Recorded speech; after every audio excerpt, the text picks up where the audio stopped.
Hello everyone, video start करते हैं। इस वीडियो में कोई स्ट्रेटजी नहीं बताऊंगा, मेनली जो आपके डाउट्स हैं जो मैंने कमेंट सेक्शन से और इंस्टाग्राम से मेरे को जो मिले हैं वो बताऊंगा, क्योंकि इस टाइम नीट में देखो 3 महीने ही बचे हैं मुश्किल से, तो आपके लिए ज़्यादा जरूरी है कि आपके डाउट्स क्लियर रहें ऐसे को। तो ये मेनली इसमें डाउट बता रहा हूँ कल, क्योंकि मैंने अभी एक DM रीड किया था इंस्टाग्राम पे। जनरली मैं सब तो नहीं देख पाता, मेरे को जितना टाइम मिलता है, लेकिन जो देखता हूँ अगर वो जेन्युइन होता है तो उसका मैं देखो वीडियो के थ्रू ही बता रहा हूँ, क्योंकि वो गलत डायरेक्शन में जा रहा था। उसने मेरे को मैसेज किया कि भैया मैं क्या करूं, मैं अपना पूरा पहले सिलेबस कर लूं, एंड कर लूं पूरा सिलेबस, लाइक कब तक, अप्रैल तक करेगा, फिर 1 अप्रैल से 1 मई या 5 मई तक सिर्फ मॉक टेस्ट लगाऊंगा, एंड देन उसके बाद 5 मई को डायरेक्ट पेपर। ये मेरे को स्ट्रेटजी थोड़ा गलत लगी कि आप अगर सारे AITS जो भी हो रहे हैं आपके, आप जिस भी कोचिंग संस्था से जुड़े हो उसके जो भी आपके टेस्ट हो रहे हैं, अगर आप उसको स्किप करते हो तो ये आपके लिए बहुत ज़्यादा, मतलब आपका ये गलत डिसीजन होगा। क्योंकि टेस्ट का देखो इंपॉर्टेंस मैं क्या बताऊँ, आप एक तो फिर नंबर साइड में रख दो। अगर आपको नंबर से दिक्कत है, कोई पूछ रहा हो तो उसको झूठ बता दो, फिर यही है। अगर आपको सिर्फ दूसरों को बताने के चक्कर में आप इस टेस्ट स्किप कर रहे हो। टेस्ट क्या होता है, मान लो आपका संडे को टेस्ट होता है, तो पहले तो आप 2 बजे से 5 बजे तक एक्टिव रहोगे, ये पहला फ़ायदा है। सेकेंड थिंग उसकी ये कि आप जो सैटरडे को पढ़ोगे ना संडे वाले टेस्ट के लिए, वो उस दिन में आप खुद आजमाना, जब आपका संडे को टेस्ट होता है, सैटरडे के दिन आप कितना पढ़े हो पिछले टेस्ट में और बाकी के दिनों में आप कितना पढ़ते हो, आपको खुद पता लग जाएगा। जिस दिन हमारा पेपर होता है ना, उसके 1-2 दिन पहले हम इतना ज़्यादा पढ़ लेते हैं, रात रात भर भी जग जाते हैं। क्यों? क्योंकि हमारा शायद उस टाइम सिंपैथेटिक जो नर्वस सिस्टम होता है ना, वो एक्टिवेट हो जाता है।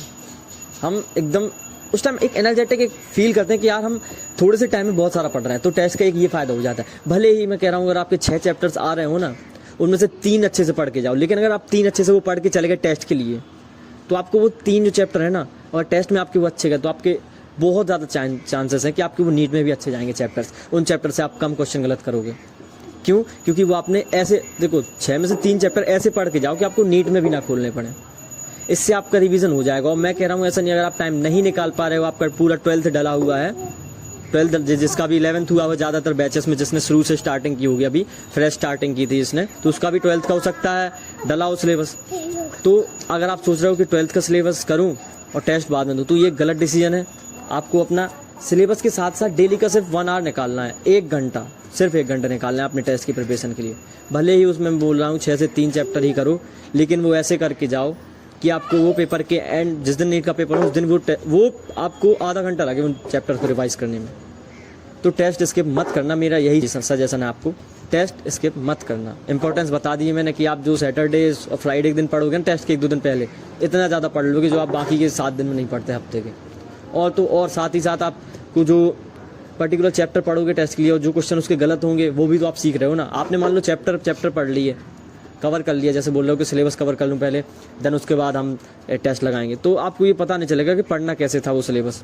क्योंकि पढ़ने का एक तरीका अलग होता है, टीचर के समझाने का तरीका अलग होता है, जब आप क्वेश्चन सॉल्व करते हो वो तरीका बहुत अलग होता है। तो टेस्ट में होते हैं नए क्वेश्चन, है ना, PYQ से लिंक होते हैं, लेकिन डायरेक्ट PYQ भी नहीं होते। तो आप ऐसे में नए क्वेश्चन की प्रैक्टिस आपको होगी। अगर आप डायरेक्ट सिर्फ लास्ट के मंथ के लिए रुकोगे तो ये गलत होगा। और अभी मैं ये नहीं कह रहा आप फुल सिलेबस लगाने लगो, आप पार्ट वाइज टेस्ट लगाओ, जिससे आपके चैप्टर स्ट्रांग हो। पार्ट वाइज कैसे होते हैं, जैसे 3 चैप्टर मान लो, जिसमें 3 से 4 चैप्टर बायोलॉजी के आ रहे हों, फिजिक्स के आ रहे हों, और AITS जो होते हैं ना हर संस्था के अपनी कोचिंग के, ऐसे ही होते हैं। शुरुआत में पार्ट वाइज होते हैं, देन लास्ट के मंथ में फुल सिलेबस होते हैं। क्योंकि पार्ट वाइज आपको हेल्प करता है आपके चैप्टर को स्ट्रॉन्ग करने में, क्योंकि फुल सिलेबस से एक चैप्टर से सारे क्वेश्चन नहीं आ पाते जो भी पॉसिबल हो सकते हैं। और मेनली इस टाइम देखो आप बहुत लोग ये गलत स्किप करते हैं। मैं सही बताने वाला हूँ, फर्स्ट ड्रॉप में मैंने क्या किया था, मैंने PYQ स्किप किए थे, NCERT स्किप की थी। 2 जो मेन चीज़ सबसे ज़्यादा जरूरी होती है वो स्किप करते हैं। छोटे भाई भी मैंने अपने बताया था, वो भी NCERT स्किप कर रहा था, अभी भी कई चैप्टर्स की उसने रीड नहीं किया। PYQ भी स्किप करता है, DPP में उलझा रहेगा, टेस्ट के क्वेश्चन में उलझा रहेगा, PYQ जो जरूरी है वो नहीं लगाता। बहुत सारे लोग यही करते हैं। आप में से आप कमेंट करना जिसने भी अभी तक PYQ नहीं लगाए हैं। फिजिक्स केमिस्ट्री में आप सच में मेरी बात मान लो, 35 ईयर के आपने लगा लिए ना, आपको वो सारे कंसेप्ट के क्वेश्चन आने लगेंगे जो नीट में पूछे जाने वाले हैं आगे। क्योंकि 35 ईयर में हर वैरायटी क्वेश्चन पूछे जा चुके हैं।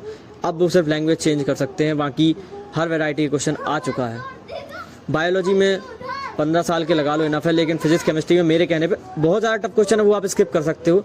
मेरी एक बात मान लो, फिजिक्स केमिस्ट्री में आप 35 साल के अगर आपने लगा लिए, अभी एक साइड में रख दो DPP क्वेश्चन को, अभी फिलहाल में अभी PYQ पर बहुत ज़्यादा फोकस करो, और DPP भी लगाओ, क्योंकि नए क्वेश्चन की प्रैक्टिस।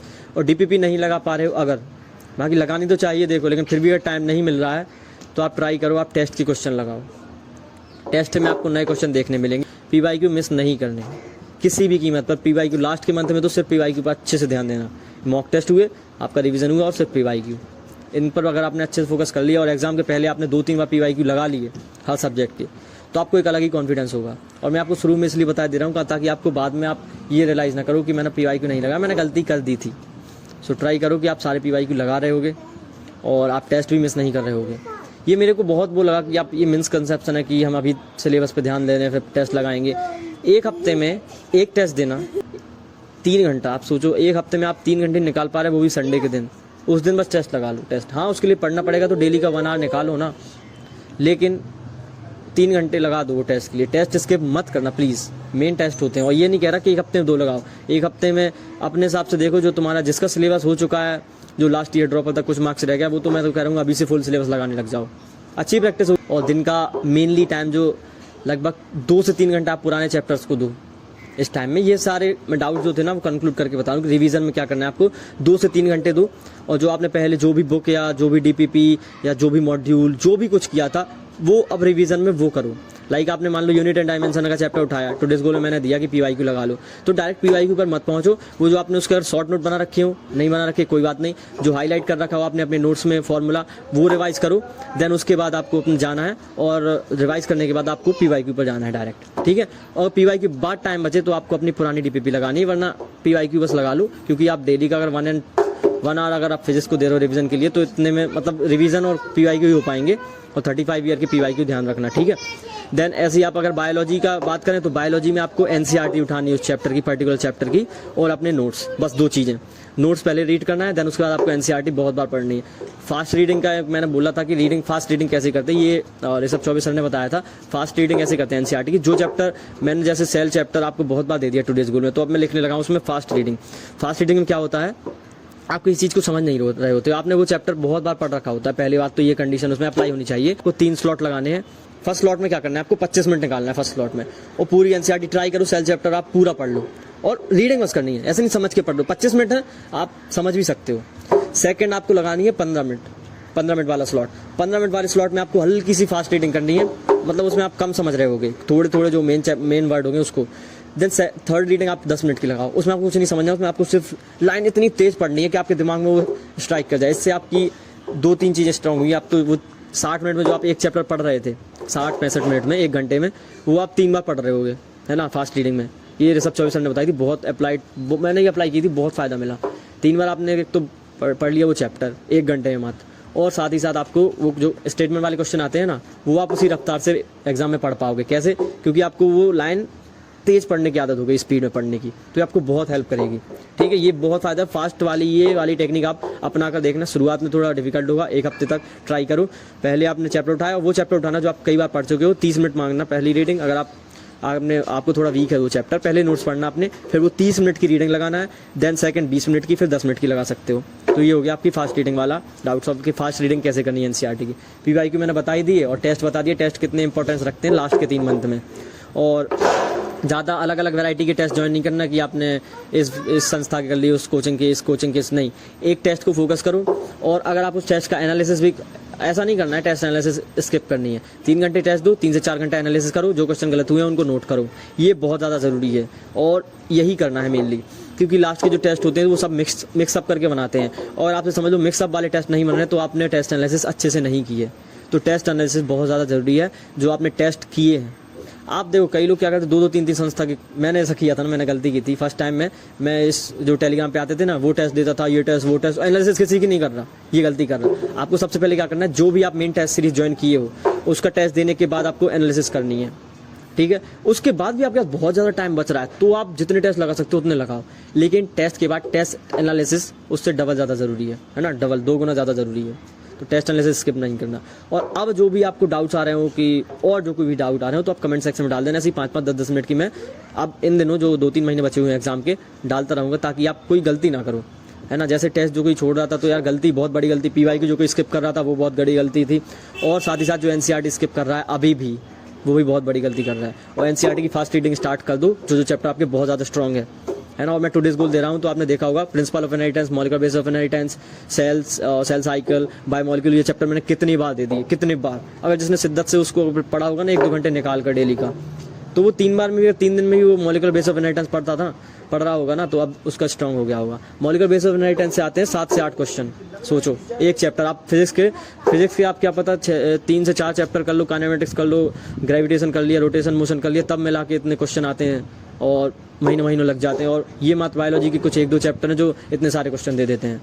तो टाइम जहाँ कम लग रहा हो, अभी स्मार्ट से स्टडी करना पड़ेगा आपको।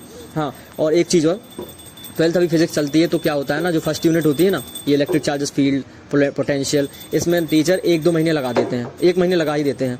और इनसे क्वेश्चन ऐसा नहीं बोलूँगा नहीं आते हैं, 2 से 3 आते हैं, ठीक है, पूरी यूनिट से।